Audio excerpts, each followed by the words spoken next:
नमस्कार, आप देख रहे हैं हेलो इंडिया। मैं हूं आपके साथ रवीश।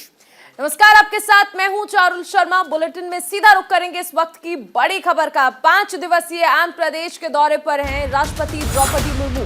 हैदराबाद से करेंगी दौरे की शुरुआत। श्री शैलम मंदिर में करेंगी पूजा अर्चना। इसके अलावा नांदयाल में भी करेंगी परियोजनाओं का उद्घाटन। मंदिरों के शहर को देंगी प्रसाद परियोजना की सौगात। 74वें बैच के आईपीएस अधिकारियों को भी करेंगी संबोधित। तो राष्ट्रपति द्रौपदी मुर्मू आंध्र प्रदेश के दौरे पर हैं। नांदयाल में परियोजनाओं का उद्घाटन करेंगी। मंदिरों के शहर को देंगी प्रसाद परियोजना की सौगात। दौरे के आखिरी दिन निलयम में भी वीर नारियों की करेंगी मेजबानी। तो राष्ट्रपति द्रौपदी मुर्मू आज से 5 दिवसीय आंध्र प्रदेश दौरे पर रहेंगी। राष्ट्रपति मुर्मू अपने दौरे की शुरुआत हैदराबाद से करेंगी। वो श्री शैलम मंदिर में भगवान मल्लिकार्जुन स्वामी और देवी ब्रह्मारंभा की पूजा अर्चना करेंगी और उसके बाद वो नांदयाल शहर जाएंगी, जहां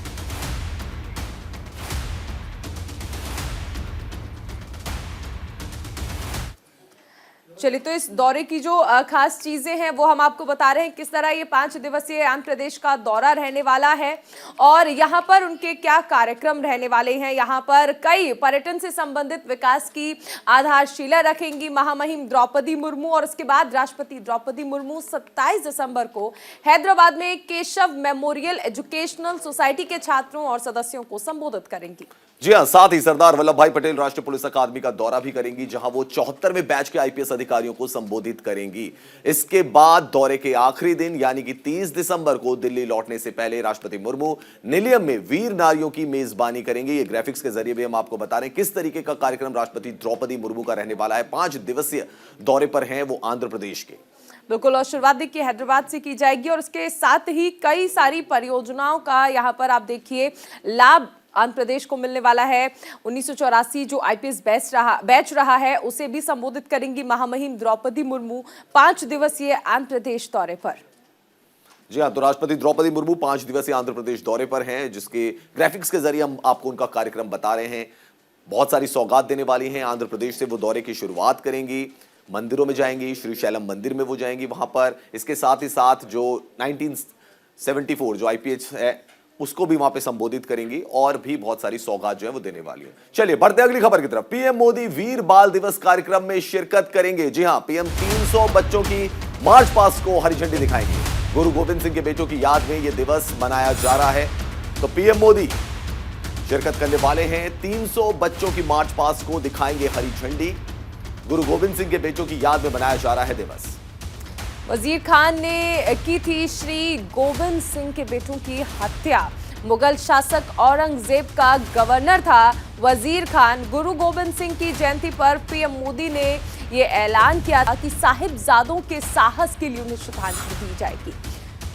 गुरु गोविंद सिंह के साहिबजादों की याद में पहली बार 26 दिसंबर को वीर बाल दिवस के रूप में मनाया जा रहा है। ग्राफिक्स के जरिए हम आपको बता भी रहे हैं कि आखिर किस तरह खास रहने वाला है, क्योंकि प्रधानमंत्री नरेंद्र मोदी आज मेजर ध्यानचंद राष्ट्रीय स्टेडियम में दोपहर करीब 12 बजे वीर बाल दिवस के मौके पर आयोजित ऐतिहासिक कार्यक्रम में हिस्सा लेंगे। इस मौके पर पीएम मोदी करीब 300 बच्चों की मार्च पास्ट को हरी झंडी दिखाएंगे। बता दें कि इस साल 9 जनवरी को गुरु गोविंद सिंह की जयंती पर प्रधानमंत्री नरेंद्र मोदी ने घोषणा की थी कि 26 दिसंबर को सिख गुरु के बेटों जोरावर सिंह और फतेह सिंह की शहादत को वीर बाल दिवस के रूप में मनाया जाएगा। इस दौरान उन्होंने कहा था कि ये साहिबजादों के साहस के लिए सही मायनों में श्रद्धांजलि होगी। सन 1705 में आज के ही दिन सरहिंद के मुगल गवर्नर वजीर खान ने गुरु गोविंद सिंह के दोनों बेटे जोरावर सिंह और फतेह सिंह की बेरहमी से हत्या कर दी गई थी। तो प्रधानमंत्री नरेंद्र मोदी ने ऐलान किया था कि वीर बाल दिवस के रूप में मनाया जाएगा और आज वो राष्ट्रीय स्टेडियम यानी कि नेशनल स्टेडियम है वहां पर प्रधानमंत्री नरेंद्र मोदी मौजूद रहेंगे। 300 बच्चे मार्च पास्ट करेंगे वहां पर। बिल्कुल, इस बीच एक बड़ी खबर आ रही है। अमेरिका में बर्फीले तूफान का कहर देखने को मिल रहा है। बर्फीले तूफान से अब तक 30 लोगों की मौत हो चुकी है। जनजीवन पूरी तरह से प्रभावित नजर आ रहा है। अमेरिका में बर्फीले तूफान का कहर, 30 लोगों की अब तक मौत हो चुकी है। जी हां, बर्फीले तूफान की वजह से 30 लोगों की मौत हो चुकी है अमेरिका में। तूफान के कारण जनजीवन पूरी तरह से प्रभावित हो गया है। तूफान के कारण हवाई सेवाएं भी बाधित हो गई है। बड़ी खबर हम आपको बता रहे हैं, अमेरिका में जनजीवन अस्त व्यस्त हो गया है। बर्फीले तूफान का कहर देखने को मिल रहा है। 30 लोगों की मौत हो चुकी है और साथ ही साथ कई जो उड़ानें हैं उनको भी रद्द किया जा चुका है। बिल्कुल, तो देखिए सबसे अहम चीज है कि अमेरिका में आप जो तस्वीरें देख रहे हैं वहां पर हर तरफ बर्फ की सफेद चादर बिछी हुई नजर आ रही है। लोग घरों में रहने के लिए मजबूर हैं और मौसम विभाग की ओर से भी एहतियातन यही कहा गया है कि जब बहुत ज्यादा जरूरी हो तभी घर से बाहर निकले, क्योंकि जो बर्फीला तूफान है वो कहर ढा रहा है। अब तक शुरुआती आंकड़े आपको बताए जा रहे हैं, 30 लोगों की मौत हो चुकी है, लेकिन मौसम अभी रहने वाला है वहां पर, जिस वजह से एहतियात बरतने के लिए कहा गया है। चलिए एक और बड़ी खबर आपको बताते हैं। गांधी पार्क में हरीश रावत का हल्ला बोल, 24 घंटे के लिए धरने पर बैठेंगे हरीश रावत। ये बड़ी खबर आपको बता रहे हैं। कांग्रेस नेता हरीश रावत का हल्ला बोल, 24 घंटे के लिए वो धरने पर बैठेंगे। सामाजिक संस्था के कार्यकर्ता भी इसमें शामिल होंगे। तो पूर्व सीएम हरीश रावत को ट्रेड यूनियन का भी साथ मिलने वाला है। अंकिता हत्याकांड में शामिल वीआईपी नामों की मांग की गई है। पर्यटन को बढ़ावा देने के नाम पर मसाज सेंटर, सरकार साफ करे वंतना में वीआईपी आया था या फिर नहीं। तो देखिए अंकिता हत्याकांड को लेकर कहीं ना कहीं ये माना जा रहा है कि सरकार की जिस तरह से किरकिरी हुई थी, वहीं विपक्ष ये कह रहा है कि नामों का ठीक से खुलासा नहीं किया गया, यानी सरकार अभी भी कुछ छुपा रही है। वीआईपी लोग कौन से थे जो वहां पर पहुंचे थे, ये सब जानना चाहते हैं और उसको लेकर पूर्व सीएम हरीश रावत धरना देने वाले हैं। 24 घंटे का ये धरना रहने वाला है।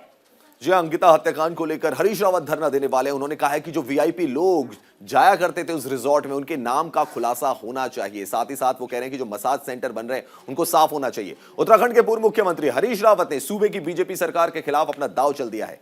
हरीश रावत अंकिता हत्याकांड में वीआईपी नामों के खुलासे की मांग को लेकर देहरादून स्थित गांधी पार्क में 24 घंटे के लिए, जी हां 24 घंटे के लिए धरने पर बैठेंगे। इस मौके पर उन्होंने कहा कि यह सर्वदलीय धरना है। अगर बीजेपी के लोग इस धरने में शामिल होते हैं तो वो उनके पीछे बैठेंगे।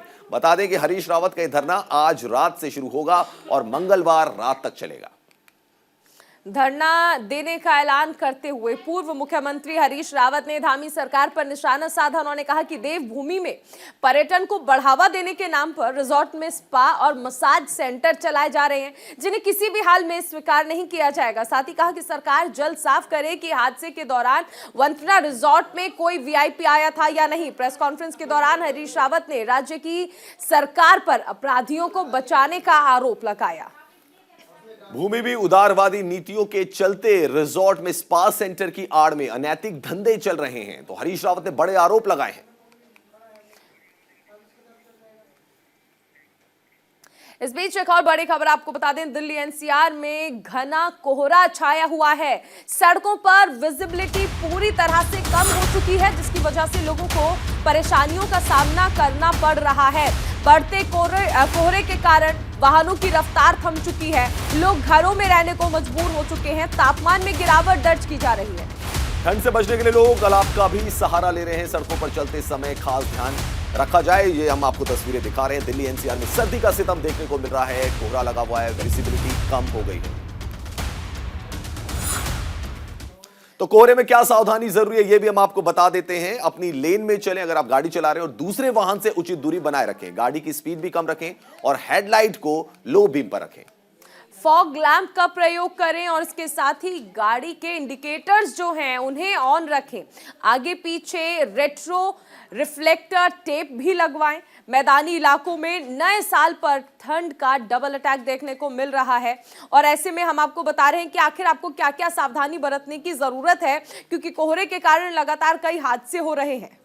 जी हाँ, दिल्ली में घने कोहरे और शीतलहर का कहर जो है वो देखने को मिल रहा है। दिल्ली में पारा 3 डिग्री तक गिर गया है और जबरदस्त ठंड, शीतलहर की वजह से ये पारा जो है वो लुढ़का है। अब तक सबसे जो ठंड वाला अभी दिन कह सकते हैं वो क्रिसमस के दिन प्रचंड ठंड की वजह से येलो अलर्ट भी रहा है और उत्तर भारत में घने कोहरे की चेतावनी भी जारी कर दी गई, जो कि हम ग्राफिक्स के जरिए भी आपको समझाने की कोशिश कर रहे हैं। अभिषेक हमारे साथ, हमारे सहयोगी सीधा जुड़ चुके हैं और उनसे हम जानकारी लेते हैं। अभिषेक, कितना असर डाल रही है लोगों की जिंदगी पर ये ठंड और ये शीतलहर का कहर? देखिए, अभी जिस तरीके की स्थिति है, जैसा आपने बताया कि दिल्ली में पारा जो है कई जगहों पे गिर करके 3 डिग्री तक पहुंच गया है, तो दिल्ली की ये स्थिति हमेशा से रही है। और यही हाल है इस समय एनसीआर का, खास करके नोएडा की अगर बात कर ली जाए, नोएडा की उस सड़क पे मैं खड़ा हूं तो सीधे आपको इस समय ये सड़क जो है सीधी आपको लेकर जाएगी ग्रेटर नोएडा की तरफ, और दूसरी साइड जो है वो दिल्ली की तरफ। तो अब ऐसे में इस सड़क पे इस समय ट्रैफिक बहुत कम है, बहुत कम ट्रैफिक है, क्योंकि विजिबिलिटी जो है वो बेहद कम हो गई है। और इसी वजह से यहाँ पे लोग घरों से निकलने से बच रहे हैं। और खास करके जैसा अभी जानकारी भी दे रहे थे कि क्रिसमस का दिन जो है वो सबसे ठंडा दिन रहा है, और खास करके आज की अगर बात कर ली जाए तो क्रिसमस के बाद की ये सुबह है, और लोग जो है रात भर क्रिसमस मना रहे थे, और उसके बाद आज घरों से निकलने से भी लोग बच रहे हैं। सड़क कई समय तक के लिए सुनसान हो जाती है, अभी आप देखें तो आपको गाड़ियां बहुत कम दिखेंगी। तो ये स्थिति है उस सड़क की जिसपे आपको इस समय अगर 7:10 हो रहे हैं, इस वक्त पे यहाँ पे पैर रखने तक की जगह नहीं हुआ करती थी दिल्ली की अगर बात कर ली जाए। लेकिन आपकी ये स्थिति है कि आप देख सकते हैं कि क्या हाल है। और जो बर्फबारी हो रही है ऊपर, खास करके हिमाचल की बात कर ली जाए, उत्तरांचल की बात कर ली जाए, और जम्मू कश्मीर में वहां से जो बर्फीली हवा आ रही है उसकी वजह से दिल्ली एनसीआर में कड़ाके की ठंड पड़ रही है। और खास करके सड़कों पे चलते वक्त जो आपने बताया कि ग्राफिक्स के जरिए भी आपने कहा कि बहुत सारी चीजें आपने बताई, वो लोगों को फॉलो करने की जरूरत है, क्योंकि इस तरीके से जो विजिबिलिटी अभिषेक, लेकिन आने वाले वक्त में भी अभी ये कहा गया है मौसम विभाग की ओर से कि राहत मिलने वाली नहीं है, यानी लोगों को एहतियात घरों से ही बरतना है, और घर से बाहर निकल रहे हैं तो भी कई सारी चीजें हैं जिनका ध्यान रखना है, क्योंकि फिलहाल राहत मिलने वाली नहीं है। बिल्कुल, देखिए चारों, राहत मिलने वाली नहीं है, क्योंकि ठंड जो है वो अभी और बढ़ने वाली है। अभी पारा 3 तक गया है, हो सकता है ये पारा और नीचे गिरे, क्योंकि जैसे जैसे बर्फबारी होगी जम्मू कश्मीर में, हिमाचल में, उत्तराखंड में, वहां से बर्फीली सर्द हवाएं जो है वो मैदानी इलाकों की तरफ बढ़ेंगी, और उसके बाद गलन बढ़ेगा, कपकपी बढ़ेगी, और खास करके जो कनकनी जिसे हम कहते हैं, ठंडक जो कहते हैं, वो बढ़ेगी। और इसकी वजह से लोगों की मुश्किलें और बढ़ेंगी आने वाले दिन में। खास करके जो बुजुर्ग लोग हैं, जो बच्चे हैं, उनके लिए चुनौतियां ज्यादा होती है ठंड के मौसम में। और इसी वजह से डॉक्टर्स भी ये कहते हैं कि ठंड के मौसम में थोड़ा संभल करके रहे। और खास करके अभी जब फॉग ज्यादा होता है तो फॉग के टाइम में लोगों को और ज्यादा सावधानी बरतने की जरूरत होती है।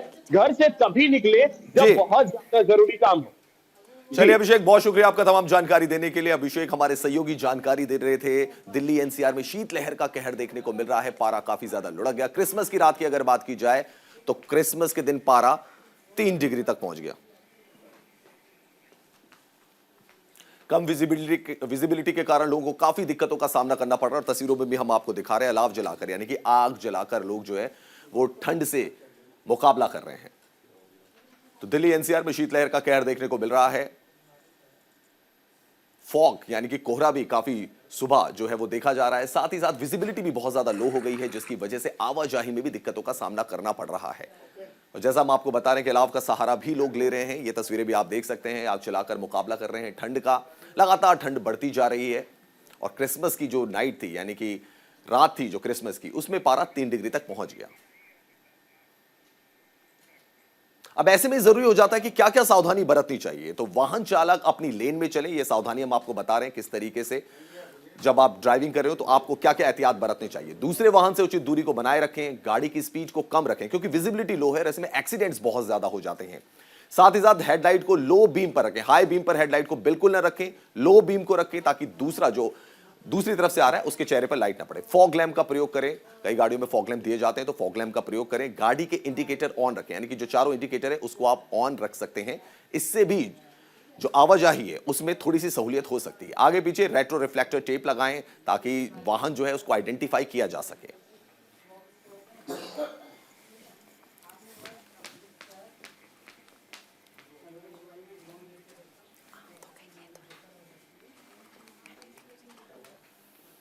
तो दिल्ली एनसीआर में सर्दी का सितम देखने को मिल रहा है। लो विजिबिलिटी, फॉग की समस्याओं से लोगों को दो चार होना पड़ रहा है। और साथ ही साथ हमने आपको कुछ सावधानियां क्या बरतनी चाहिए ये भी हमने आपको बताया। अगर आप ड्राइव कर रहे हैं मॉर्निंग में तो क्या क्या सावधानी आपको बरतनी चाहिए। लो बीम पर गाड़ी को चलाएं, इंडिकेटर्स को ऑन रखें, साथ ही साथ हाई बीम पे ना चलाएं और फॉग लैंप अगर आपकी गाड़ी में है तो उसको ऑन करें।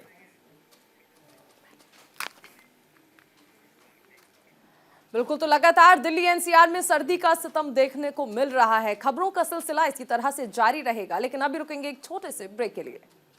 Welcome back. आप देख रहे हैं हेलो इंडिया और एक और बड़ी खबर आपको बताते हैं। दिल्ली पुलिस लेगी आफताब का वॉइस सैंपल। जी हां, बड़ी खबर आपको बता रहे हैं। श्रद्धा मर्डर केस से जुड़ी हुई आफताब का वॉइस सैंपल लिया जाएगा। सुबह 10 बजे सीबीआई हेडक्वार्टर में यह सैंपल लिया जाएगा। जेल से सुबह 8 बजे सीबीआई आफताब को लेकर जाएगी। तिहाड़ जेल में दरअसल इस वक्त बंद है आरोपी आफताब पूनावाला। आफताब की नार्को टेस्ट रिपोर्ट भी तैयार है। फॉरेंसिक रिपोर्ट में एक बड़ा खुलासा हुआ है और इसीलिए कहा जा रहा है कि आफताब का जो वॉइस सैंपल है वो भी लिया जाएगा। दिल्ली पुलिस आफताब का वॉइस सैंपल लेगी। श्रद्धा के हैं आफताब के फ्लैट में मिले ब्लड सैंपल, ये भी बात साबित हो रही है। फॉरेंसिक लैबोरेटरी की रिपोर्ट में इस बात की पुष्टि हो गई है कि जो फ्लैट में जो ब्लड के सैंपल लिए गए थे वो श्रद्धा के ही हैं। श्रद्धा हत्याकांड मामले में दिल्ली पुलिस सुबह 10 बजे सीबीआई हेडक्वार्टर पर आरोपी आफताब पूनावाला का वॉइस सैंपल लेगी। तो आफताब अभी तिहाड़ जेल में बंद है, जहां से वॉइस सैंपल के लिए सीबीआई की टीम सुबह 8 बजे उसे लेकर जाएगी। वहीं तिहाड़ जेल प्रशासन ने आफताब को सीएफएसएल जारी किया है। बता दें कि श्रद्धा वॉलकर हत्याकांड में आरोपी आफताब का नार्को टेस्ट भी हो चुका है। इससे पहले उसने पॉलीग्राफी टेस्ट का सामना किया। दरअसल दिल्ली पुलिस ने आफताब का वॉइस सैंपल लेने के लिए कोर्ट में याचिका दाखिल की थी, जिस पर सुनवाई करते हुए कोर्ट ने दिल्ली पुलिस को इसकी इजाजत दे दी। दिल्ली पुलिस की ओर से आरोपी आफताब की वॉइस चैट और कॉल डिटेल्स निकाली गई हैं। पुलिस अब आफताब के वॉइस सैंपल लेकर केस की जांच में इसका इस्तेमाल करेगी। श्रद्धा हत्याकांड में एफएसएल टीम का कहना है कि आरोपी आफताब पूनावाला की नार्को टेस्ट रिपोर्ट तैयार कर ली गई है और जांच अधिकारी को इसकी जानकारी भी दे दी गई है। इस बीच फॉरेंसिक रिपोर्ट में एक बड़ा खुलासा हुआ है। आफताब पूनावाला के फ्लैट से जो ब्लड के सैंपल मिले थे वो श्रद्धा के ही हैं। सेंट्रल फॉरेंसिक लैबोरेटरी की एक रिपोर्ट में इस बात की पुष्टि की गई है। अक्टूबर में आफताब पूनावाला के दिल्ली स्थित फ्लैट से मिले थे खून के निशान उसकी प्रेमिका श्रद्धा वॉकर के ही थे। श्रद्धा मर्डर केस में दिल्ली पुलिस सोमवार को आफताब का वॉइस सैंपल लेगी। सुबह 10 बजे सीबीआई हेडक्वार्टर पर यह वॉइस सैंपल लिया जाएगा।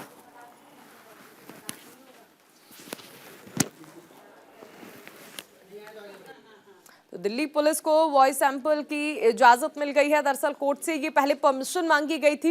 इससे पहले आपने देखा कि आफताब का नार्को टेस्ट भी हुआ था, पॉलीग्राफी टेस्ट भी हुआ था।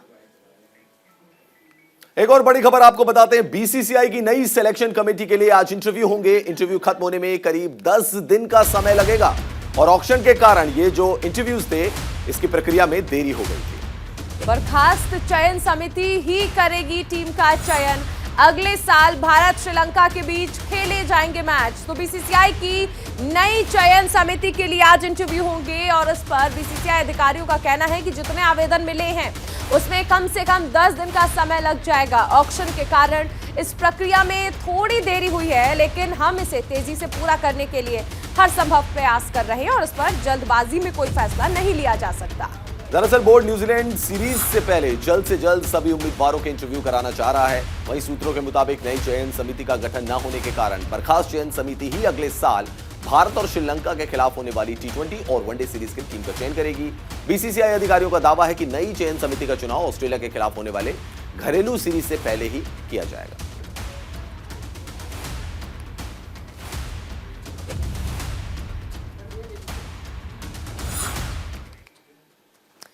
वहीं चंडीगढ़ हरियाणा विधानसभा के शीतकालीन सत्र का आगाज हो रहा है। आज सुबह 11 बजे शीतकालीन सत्र शुरू होगा। सदन में इस दौरान पटल पर 3 विधेयक रखे जाएंगे।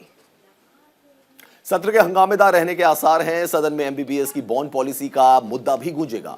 विपक्ष की सदन में सरकार को घेरने की तैयारी है। सीएम मनोहर लाल ने विधायकों को सौंपी है जिम्मेदारी। विपक्ष का जवाब देने के लिए सरकार तैयार है।